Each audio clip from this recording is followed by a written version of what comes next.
സംസ്ഥാനത്ത് ഇന്നും ശക്തമായ മഴ തുടരുമെന്ന് കാലാവസ്ഥാ വകുപ്പിന്റെ മുന്നറിയിപ്പ്. കണ്ണൂർ ജില്ലയിൽ ഓറഞ്ച് അലർട്ട് പ്രഖ്യാപിച്ചു. 8 ജില്ലകളിൽ യെല്ലോ അലർട്ടും നിലവിലുണ്ട്.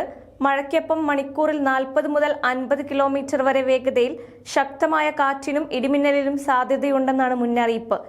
എന്നാൽ നാളെയോടെ മഴയുടെ ശക്തി കുറയുമെന്നാണ് പ്രതീക്ഷ. ശക്തമായ കാറ്റിൽ മരങ്ങൾ കടപുഴകി വീഴാനും ചില്ലകൾ ഒടിഞ്ഞു വീഴാനും കാരണമായേക്കും.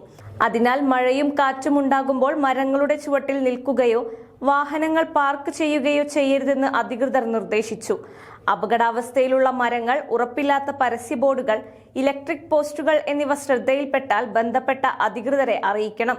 കാറ്റ് ശക്തമാകുമ്പോൾ ജനലുകളും വാതിലുകളും അടച്ചിടുകയും ടെറസുകളിൽ നിൽക്കുന്നത് ഒഴിവാക്കുകയും വേണം. വൈദ്യുതി ലൈനുകളോ പോസ്റ്റുകളോ പൊട്ടി വീണതായി ശ്രദ്ധയിൽപ്പെട്ടാൽ ഉടൻ KSEBയുടെ 1912 എന്ന കൺട്രോൾ റൂമിലോ ദുരന്ത നിവാരണ അതോറിറ്റിയുടെ 1077 എന്ന നമ്പറിലോ വിവരം അറിയിക്കണമെന്നും നിർദ്ദേശം നൽകിയിട്ടുണ്ട്.